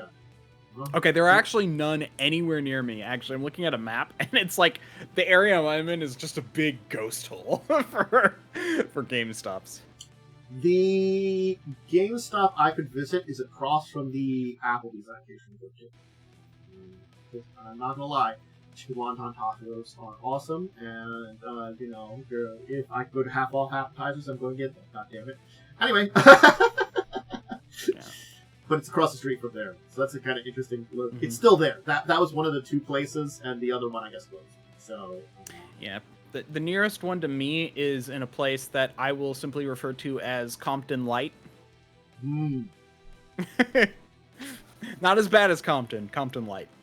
Yeah, there used to be two in town. Now there's only one in the town nearby me. Those were the I two assume you're closest. familiar with what Compton is. Yes. Straight out of it. Anyway, so yeah, cool. You know, I'd be interested to see how they evolve their stores up there. You know, will they dive more toes into like something like the tabletop market? Will they go more, you know, pop culture stuff? Will it become something like a mixture between a video game store and like, I don't know, like a hobby store? Hobby store even too. There's a lot of directions they could go. I'm interested because it's kind of one of those things is, if it's successful up there, maybe places down here will follow suit. And, you know, like, you know, hobby store, tabletop store kind of stuff being a little bit more... If it's mixed in with other stuff and that makes it survive, thumbs up. I'm actually surprised video games have not combined with, like, hobby stores yet. Feels like a good thing, because then it just makes it easier, you know, because, again, like, the physical game is much more of a niche nowadays. It is. That's true. So it feels like it would fit with hobby stores then much more nowadays. Mm-hmm. So there you go. Alright, why don't we dive into our deeper discussion topic for today, now that we kind of hit up on that one. And I thought this one kind of pertains to some of our previous discussions in previous weeks, and it was one that was on our list, and that was the good old puzzle dungeon. Can it work? That's a question about it. It's the... Why don't we talk a little bit about some ideas that could allow this type of thing to work a little bit more? And to define a puzzle dungeon, I would define it as a dungeon that's made up of... It could be traps. It could be other things that are harmful. But the idea is that you're solving something as part of the dungeon to get through the dungeon. Whether the entire dungeon itself is the puzzle, there's puzzle aspects to it. There is just something to solve the dungeon. It's about... That's the point of it. You know, to grab a treasure, it's not you're fighting a monster or a boss. You're solving some kind of puzzle, some kind of riddle or something like that too. And it's probably not as simple as, like, you know, there's a Sphinx guard to get, you have to answer the riddle, you know, because they're super powerful and nuke you. It's more like, you know, we're talking about a full puzzle dungeon, like, whereas like the majority of the dungeon, like I'd say 75% of the dungeon is puzzles. Yeah, and again, there could be traps and stuff too, and that's probably the usual thing that they put along with them to make it more than just the puzzles. Like, you know, there's some, you know, arrow traps or pitfalls that are also there, you know, maybe occasionally, like, you know, some golems or undead, because those can be, like, put in that place there or something. Generally, so here's a very important thing that I feel is important whenever you're whenever you're making a puzzle dungeon. They are designed to challenge the players, not the characters. Yes. Some GMs hate that. Some GMs feel like, no, it should be... the players are playing characters and should, you know... So we should challenge the characters. Which is why that's... And that you do get a little bit of that if you go into traps. You know, do your characters have good trap finding skills? Did they prepare detect traps? As useless as it is in 5e. There's like in 5e, there's maybe the point in time where it comes up. I mean, the problem in 5e is that it's a single burst spell. So you just detect traps, but you have to have line of sight to the trap, which is kind of like... if I had line of sight... If I knew I was in line of sight of a trap, I wouldn't need detect traps. Yeah. I think it does come down to, in a lot of ways, is a lot of times you do have to delineate also between, like, more riddle and puzzle. And I think the other thing I want to say about it is indeed for the players, but there are things you can do that can involve the character. Like, you could be like, you could make a possible hint system that if your characters made checks, they can provide you with an extra hint on a puzzle or something like that. Maybe your character notices something that helps you out to solve the thing, you know? Like, sort of like, hey, this is the puzzle. You want a hint, have your character make a check. That's your hint system. Yeah. So, there's an interesting idea that you could do with a puzzle dungeon, and that is to not make one. So, there are direct puzzles, like ones that are designed as puzzles. But I feel like, and this is something I want to try and figure out how to do. I want to make a puzzle dungeon that is a puzzle dungeon because of the nature of its challenges. Now, what do I mean by that? I'm talking about, like, have any of you played Thief? The video game Thief. And honestly, I'm talking about the remaster because I never played the original, but, like, do you know the game? I know the game. I only know the original. I didn't play the original, but I've seen some playthroughs of the first one. So it's sort of like when you mentioned the original, or the remaster. I know of the remaster, but I have not seen enough of it to be like, I know what's there in that. Yeah, so I played a good chunk of it. I did not finish it. I still want to. I should stream that. That should go on my list, my list of like 50 games I want to stream at some point. I know that. But follow me so I can do this full time and get through all my games. Where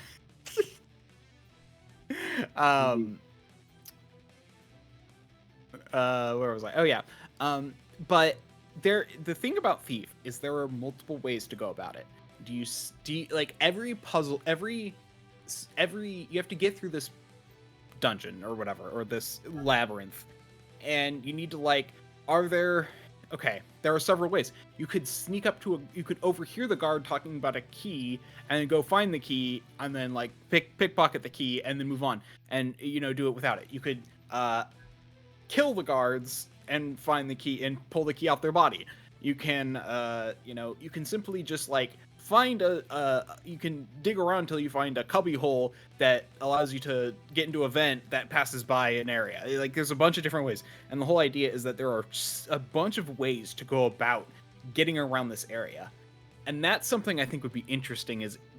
Is how could you do something like that? I feel like that'd be a lot more interesting for a puzzle dungeon. You know that made me think of, because I think I'd mentioned this somewhere that I was talking. Maybe it's on my screen. That I'd seen a retrospective on the Dishonored series recently, and Dishonored is another game that does that same thing. Yeah, that's what I was thinking of. I'm like, it does the same kind of thing, where it's like, that is much more like, yes, we're applying something that is a different type of genre and style of stuff, but there's a core idea here that's the same. Is there is something to solve in the game. Some kind of challenge, some kind of thing, and there are multiple ways to go about it.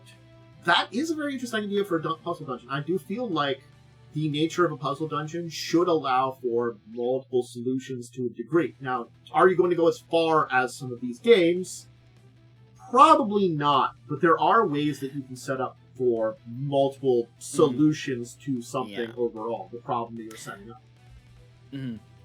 And here's my thought: this is very much more in lines with an investigation than a puzzle, because you actually need to have your players. I still think it's challenging the players, which is why I'm talking about it here. You need your players to think of how to go about this. This usually requires some sort of restriction. Like, for example, like, you can just go gung-ho in Thief, but that's not, in my opinion, playing it that way is not fun. Also, you die very fast if you don't do it right, which is why you tend to go for stealth kills in that game. Because just outright fighting is actually hard. Not impossible, but just hard.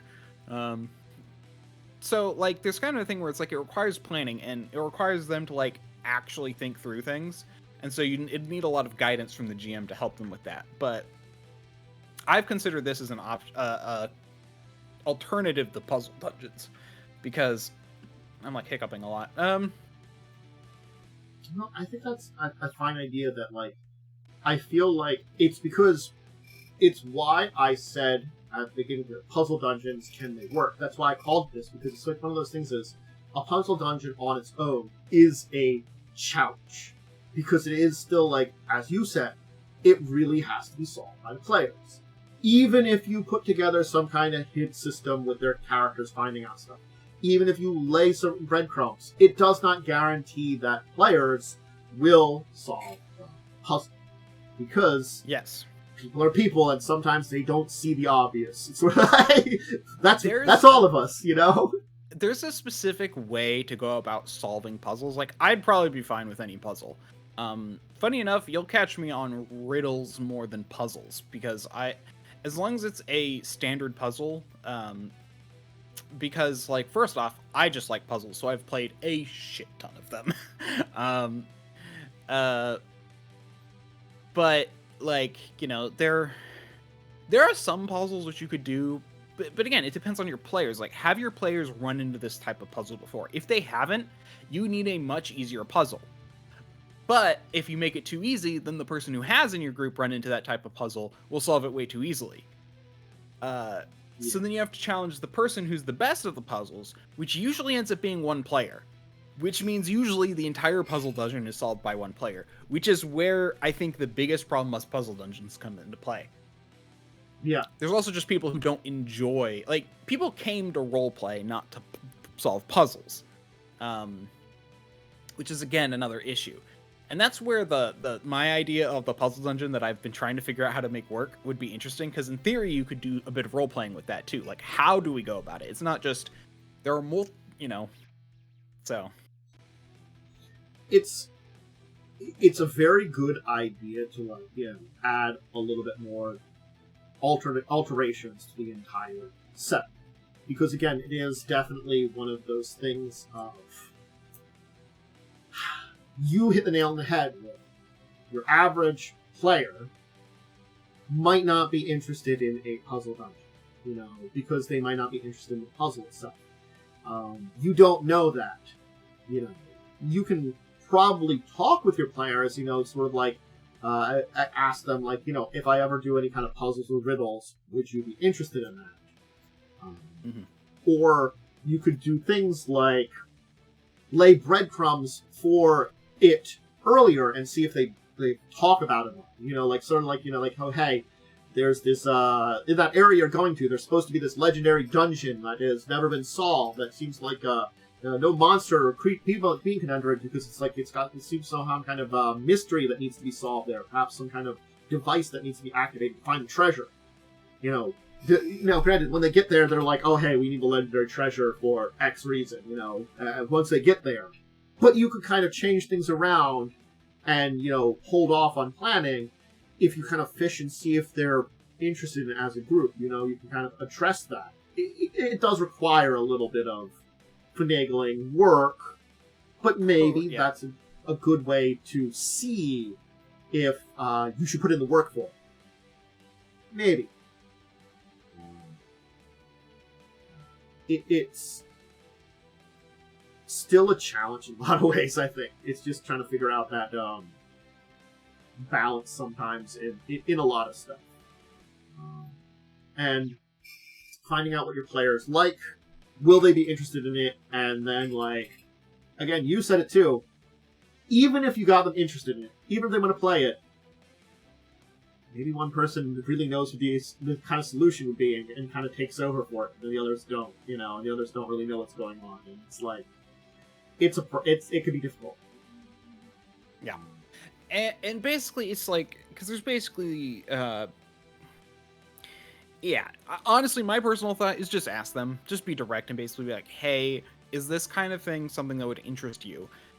Like,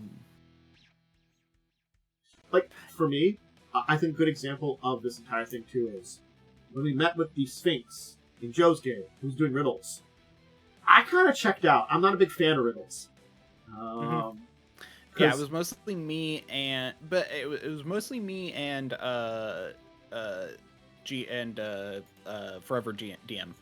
Yeah. But honestly, Kira did also, you know, mess around, did handle it as well. So he was interested as well. So it was really only you that checked out, but still, you're leaving out a player for that. I did not feel bad about it because it felt thematic, and you guys were working on it, and like I probably could have inserted myself. It's sort of that thing of I'm not a fan of riddles, but I can engage with them. You know, it's that kind of thing. You know, as a good player, I know I can engage with them too. So if I was needed, I could help out. But you guys were handling it. I'm like, here.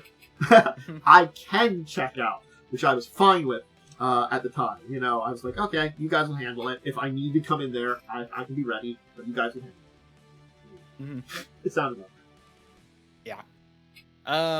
Yeah, it was, and to be fair, you're likely going to leave out people every now and then in any sort of scenario. Yeah. You know, like if it's a purely combat scenario and you have a character who literally can't fight and can only do social things, yeah, they're going to be left out. It's going to happen. Yeah, and I think that's where something like multifaceted puzzle-based dungeons come in, where it's sort of like, yes, the entire dungeon is one big puzzle, but there's probably like components there that maybe you could do like smaller puzzle parts of it that would be more suited for various players, you know. You can maybe look at that player/characters, you know, that seems more to engage with the different things. There are ways that you can make it. Again, I feel like the thing is, it's a cool concept, but it's going to be a lot of work. These are types of dungeons which are a lot of work, but it's also it's that risk versus reward because they could also flop pretty easily, unfortunately. Yeah, and then there's the thing where it's like, again, I think the hardest part is just knowing your player's familiarity with puzzles. I mean, how often do you talk about, hey, what kind of puzzles do you like to play? I mean, that's not a conversation you have. And so the issue is that if you, like, this actually happened the one time I ran a puzzle dungeon back with my Bastion Frontier. You remember that? I had that puzzle dungeon. I gotta be honest, I don't remember many of the dungeons from Bastion Frontier. I remember they were there, but what we did in them, out of my mind. One of them was a puzzle dungeon. I had 3 puzzles. The first one was a sliding puzzle, I think, of some kind, which was fine. You guys took a little while at that. We figured it out. I think you guys actually ended up breaking the puzzle in order to fix it, but anyway, that's fine. Sounds about right for our team. I'm not gonna lie. Yeah. The second puzzle flew by in a flash because Tiv had experience with this kind of puzzle. So I gave you guys like a kind of early, like a very loose puzzle, a very easy puzzle. I wouldn't say very easy. I'd say easy, where you could have figured it out. But the issue was that Tiv knew exactly what they were and how they worked, so he did it in like 2 minutes. Yeah. And then the final one was just a combat trial, like an extended combat thing, which didn't go as well as I wanted it to. Anyway, but the whole dungeon I considered kind of meh. Like, it was very much a test for me, and I can tell you right now, with that experience, it's hard to do puzzle dungeons. It was like, I have more ideas about how to maybe make it work, but that's why I want to try and make more of a, here's an objective. I want you to know there are hidden ways to go about this. Yeah. But allow the players just to go gung-ho and fight things if they really want. Yeah. If they give up. Because that's the thing. Sometimes it's just the players give up and they're like, you know what? We're tired of trying to figure this out. Let's just go and fight them. You could make it that the objective itself is the puzzle and how to solve it. And the players then can devise a way to do that. Because that's a way of making a puzzle dungeon that's not a literal puzzle dungeon you could do, you know? A more like solution that requires there's a problem, you have to solve it, and the solving it is the puzzle, you know, kind of like that. Yeah. Or just give them the option of a puzzle. If the players don't, this is actually probably a great way to do a limpness test for your players if you don't want to confront them directly. Basically be like, yes, there are 2 doors. One is a puzzle. One is a room full of vipers. Mm-hmm. Both will get you to the end. Yeah. Which do you choose? Room full of snakes, or it's like, well, I hate puzzles. Let's go meet the snakes. Yep. Ow, ow, ow. They're very poisonous. Ow, ow. I like this better. Ow, ow. Yeah. So like, you can do some litmus tests like that, which is options. And that's the other thing. They might try the puzzle and be like, you know what? We're getting bored. Let's just go fight things. You know? Yeah. So it's kind of like give them the option of a puzzle, maybe. Now, I think very simple puzzles are kind of fun sometimes. I think they're fun to do. I usually dislike, but I'm honestly not sure I ever want to do a full puzzle dungeon again. Because I think that's where puzzles are kind of problematic. A single puzzle can be a nice change of pace. Yeah. Which is very nice for RPGs, for TTRPGs. Sometimes it's nice to have a breather. You've been doing a lot of combat lately, you've been talking up people, and then you come to a thing and it's like, okay, now we need to figure this out. Sometimes it's nice. It could be as something as simple for a puzzle dungeon, also as just pull out the Resident Evil school of puzzles and be like, you find some kind of like a mural, and it looks as though there are 3 pieces that seem with scratch marks on them. People have removed those pieces. You've heard tale that this place has been sealed since it was created. They must be somewhere in here, and then you kind of go look for the pieces or something like that, find them in other parts of the dungeon, and that's the challenge then, various things, and you have to assemble them to open up the passageway. It is definitely like a survival horror style of puzzle, but even that can be, like, interesting, and make it more puzzly. You have to go find these pieces somewhere and, like, discover them, and, like, maybe they're on the bodies of 3 people that somehow found their way in here and got lost in various places, and solving that part of it might be part of the puzzle, too. Yeah. And I think one very important thing, though, when going, like, that route, there's a very important piece to puzzles, which is you cannot hide information in a puzzle. Do not require checks for them to gather information.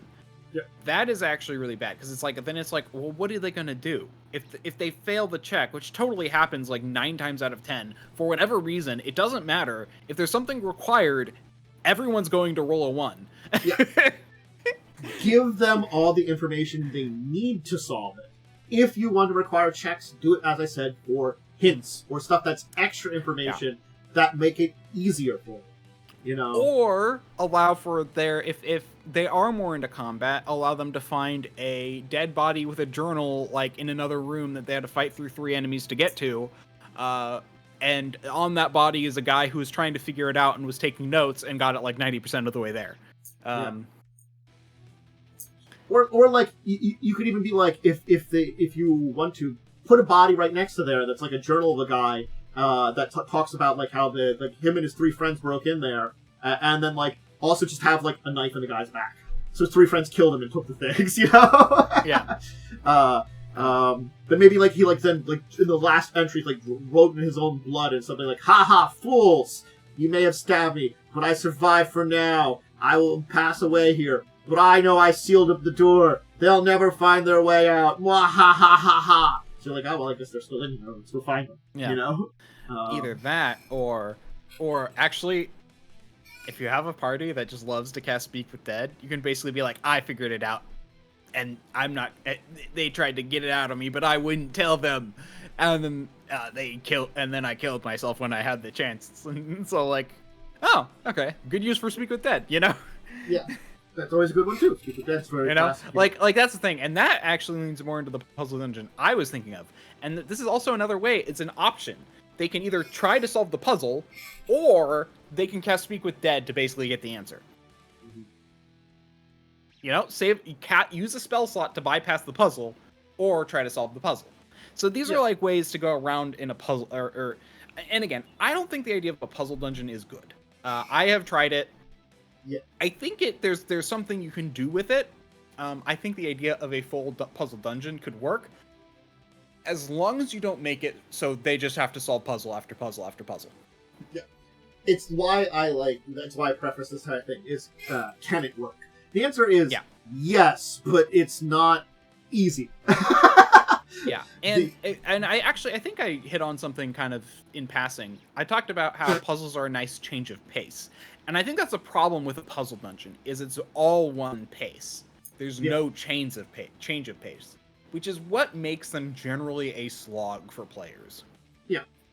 That's why, like, adding variety, adding points in time where maybe they do have to do some combat, like I said, the Resident Evil style puzzle, that's an easy one that you could have, like, oh, they have to solve something to get this piece. They have to fight something to do this piece. Maybe they have to do some kind of skill-based thing to get this piece. Something that there's a little bit of variety. That way, that maybe they still are kind of solving a puzzle, but it's on top of that, and then, like, all these different things, the way that they're set up, could have different options too. Maybe you can cast a spell to overcome this, or maybe you can like do this other thing to overcome this. Maybe you can negotiate with these creatures, in order to grab the stuff from them. That does add options then too, and you're still technically solving the puzzle of everything, but it's a puzzle that involves a lot more than just the puzzle. And I think that's the other thing too, is a simple, just cut and dry puzzle is not necessarily that fun. Yeah. Maybe one. Yeah. Spice of life. You have to receive find the pieces of the puzzle before you can attempt to solve the puzzle is interesting. I would say just going and collecting pieces is not a puzzle. That is a fetch quest. But if you then have to solve a puzzle after collecting the pieces, it's like you have to put them back in the right order, and maybe you have to like understand something in the mural, or if you put them back wrong, like fire jets will come out or something and burn you, so like you have to like be smart about it, finish up with like a little bit of a puzzle / riddle right there at the end that like culminates everything. In fact, that's another thing. I think interpretation based riddles are the best. They're kind of like riddles in that sense, where it's basically like, oh, there's like a poem and you have to figure out what to do. And then you can also be lenient with their solutions. Like if they think of something cool, you can just make it work. Like let's say let's say it's like with fire and blood the door shall be unsealed, and then they think of like some weird thing where it's all like, okay, what if we pour blood into the bowl and then light it on fire? And then you're like, okay, well, you try that, the blood does not catch fire because it's blood. But then they think of some weird solution for how to make it work, And then once it works, that's the puzzle. And I allowed it to work is, I can't remember my original solution of the puzzle. There was an original solution. But the one character, basically you're supposed to move like magical green flame from one spot to another. For whatever reason, he decided to strip himself naked, dive in there, because like it was like flesh could light on fire, but like torches couldn't. It was part of the entire thing. I think of the original solution was like you're supposed to like put your hand on fire and then transfer it over. You're supposed to take the pain. It was like part of the solution was like you're willing to take the pain on. He just dove in there his entire body, set himself on fire, and then dove into the thing. And I'm like, sure, that solves it. That's not really as intended, but sure. I think there was more to it than that, but it was so funny what the guy did that I'm like, sure, cool, it works. Yeah. So like those are in my opinion the kind of puzzles that fit a role-playing game, where it's all like the players need to figure out what to do based off something cryptic. And at that point you're just trying to find a good enough solution. But that in and itself is a puzzle. Yep. Like you can, and if you do that, like I said, like the whole blood fire thing, I would say make it obvious that the blood doesn't catch fire. But anything they try to make the blood flammable or to try and make fiery blood or something, like any crazy thing they do, that would be the solution. Yeah, it's like basically you just deny the most obvious, like the one they'll think of right away. But then like from there it's anyone's game. Yeah. Like you said with the green flame, it's like the obvious thing is to put a torch in there, but that doesn't work, Yeah. So you get rid of the one obvious solution. Unless they take 20 minutes to find the obvious solution, then you let the obvious solution happen. Look, again, it's you do have to be flexible with puzzles in a lot of ways, because players will definitely, you do not let them stuck on a puzzle too. Yep. You can have them there for a little while, but the longer they're there, the more they're not going to like it because they're getting fed up with it. So you've got to balance it all out. That's the challenge that's part of it too. To make the puzzle not so in front there that they're going to be stuck on it forever. I think it's a pretty good spot for it. Is there anything else you think you want to add for the concept of the puzzle dungeon here? I think we kind of hit on the important parts about it for people out there that might need some advice on it. I don't think there's anything else I can think of. Yeah. Yeah. I mean, we basically touched on, is it possible? Kind of. I do feel like the words, use it at your own risk, and knowing that you're going to have to put some work in here, and knowing that you're going to have to know how, like, it's a lot of little things that you have to do. If you have the right group, you could totally do a full puzzle dungeon. You need the right group for it, though. And if not, you can do like partial puzzle dungeon, or add a puzzle to a dungeon, or make puzzles a part of a dungeon. You know, I like maybe think they have puzzles to. in a dungeon are really fun, because even if only one person gets to shine and only one person enjoys doing the puzzle, is over generally pretty quickly, and they had fun, and you can move on to have other people have fun. So like one puzzle in a dungeon is usually not bad, as long as at least one person in your group likes puzzles. Hey, you have 4 players. There are 4 directions you have to travel, that you have to go through some traps and monsters. And at the end of them, there's some simple puzzles that you have to solve, you know, to gain like a gem. And you have to come back with 4 gems and put them in this thing to get the ultimate treasure. Something like that, you know. You don't have to have the puzzles at the end of each of these very difficult. You could curtail them as individual puzzles to this. It technically is a puzzle dungeon. That's for the traps and monsters and other things that you're going to be fighting in between there, you know. Now, here's the real question, and the hardest part about a puzzle dungeon. Why the hell are there puzzles in this dungeon?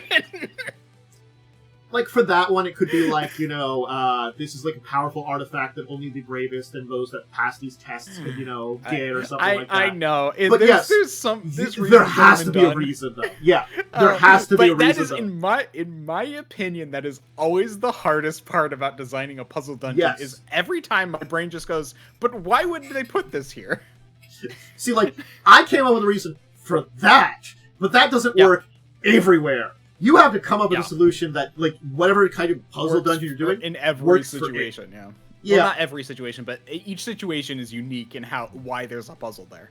Yeah, you have to come up with a reason that makes sense for it. Yeah, if your group is robbing a bank and the door is just a puzzle door, that doesn't make a lot of sense. If the vault door is a puzzle door, that doesn't make a lot of sense.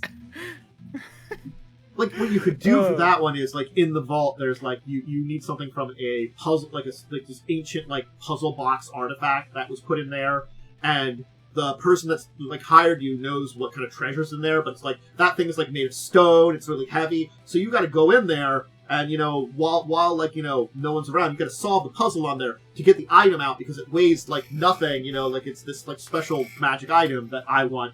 But that thing, like, unless your characters figure out a way to, like, move the 1-ton giant, like, box that's made of stone, you know?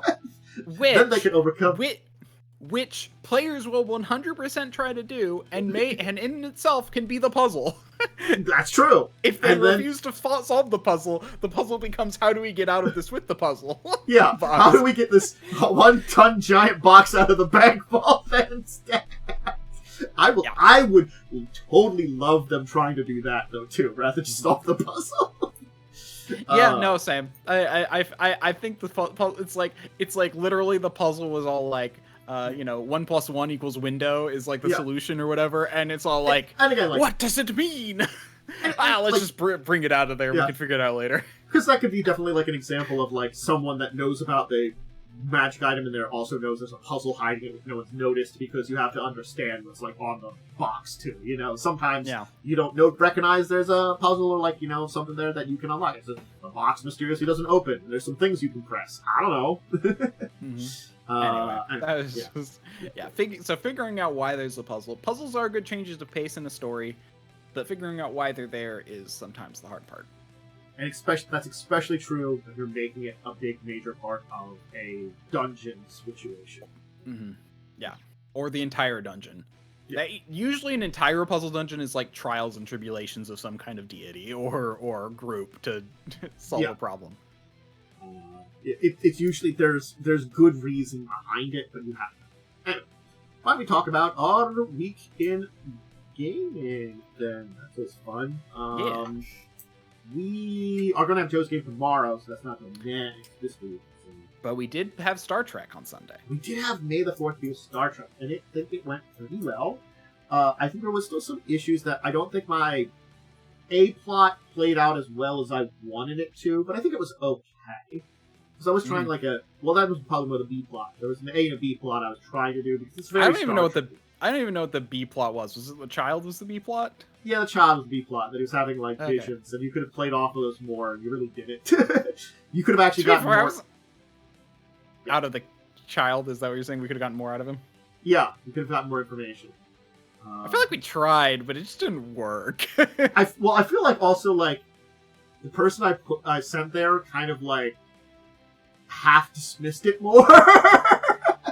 Yeah. And then they're really like it put it in a situation where Forever put it like in an interesting situation where it was like, well, you got sort of some stuff out of it, but it wasn't as much as it probably could have been. But it was like also like I thought it was interesting. It was an interesting idea that I don't think I presented as well as I could. That was a kind of experimental kind of thing on more because it's a lot easier to present, especially in Star Trek, the away mission side of things and the story beats on that. And that was definitely more of a social aspect kind of thing that I haven't really experimented a lot with in my one-shots. To be fair, we didn't really build the social character, I realized. Like, no one was heavily social.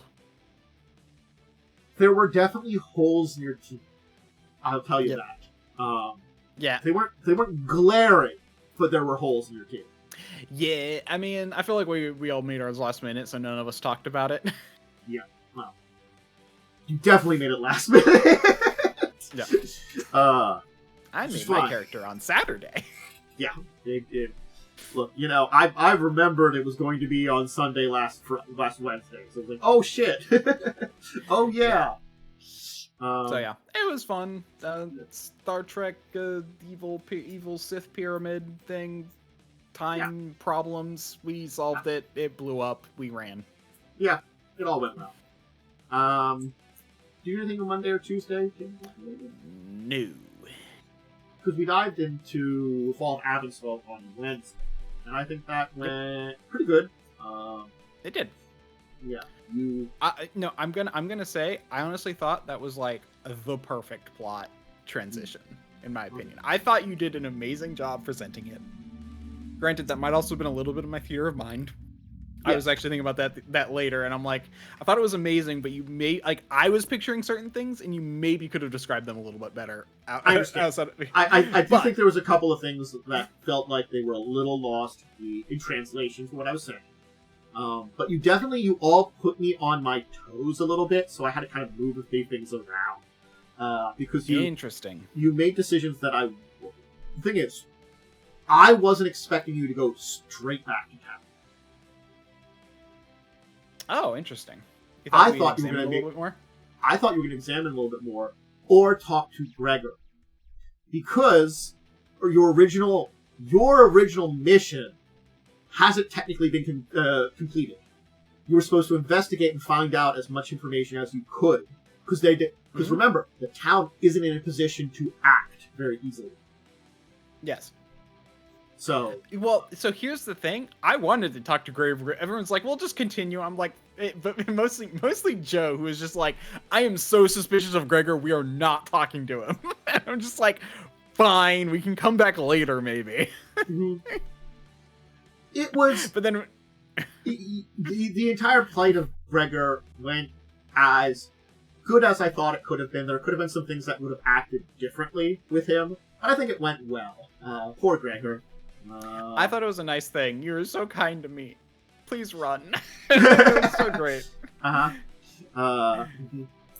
then we did and then escape, and then out of the frying pan and into the fire with the new, with the other area. With the other area. It's like, okay, now we're in a slide. So it's all like, I think this is great. I actually think that's like a perfect plot twist. One of my favorite. So there's a very fun concept in storytelling, which is it's harder to do because you want your players to feel a sense of satisfaction and victory, but there is a term of snatching defeat out of the jaws of victory is a very important thing in book writing, and that's basically what you did, and it was great. Yeah, I managed to pull that off at the end there, I think, pretty well. That was one of those little things of worrying about like the direction and stuff, like pulling off certain things there too, and I think it went well, and I think it balanced out against all of you.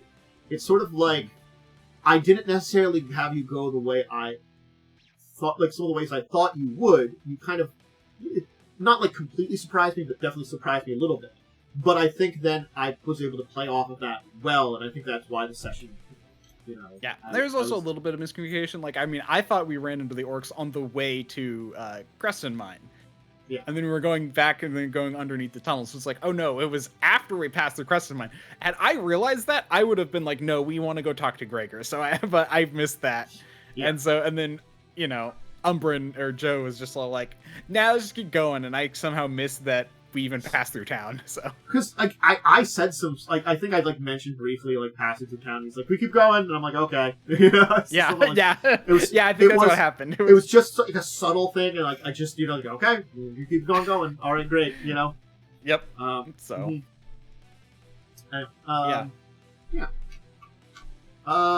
Did you do anything on Wednesday? I mean, Thursday or Friday? I did not do. No, I did not. How about your Saturday? Do you have a Saturday day? Yeah, so we, I think we ended last time with a ship that was a weird, suspicious ship that we tried to get hail and be like, hey, what's going on? Hey, what's going on? And they started to run away from us, and we chased them down.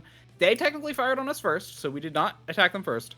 And then we grappled them and, you know, killed everyone. And there was definitely some suspicious stuff going on. They had a life jammer, which means they were sucking the soul out of people to power their ship rather than using. Pretty terrible. Pretty terrible. There was an orc who burned a bunch of stuff before we could kill him. He like ran away after he took like a hit or two, and we tried to chase him, but he got to burning the papers before. Ooh. We were able to glean some information from it because we were able to put it out quickly. But we definitely lost a bunch of information as well. Yeah, and then we made it to It's Not My Job to Name It, which is the actual name of the town we went to. I feel like I both understand that, and that's also like that's gotta have like a really interesting story. It's not my job to name it. let me put it this way. I mean, let me put it this way, and it will make a lot of sense. It was named by gnomes. It's just one of them. It's like, you name it, and he's like, fine. It's not my job to name it. And it's like, okay, that's the town's name. Great. Yep. Yeah. Oh, I love that. That's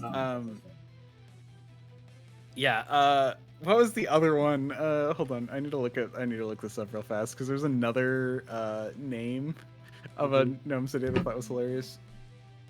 What happened? There we go. It was like I think it was Successful Aerostat Colony Mark II.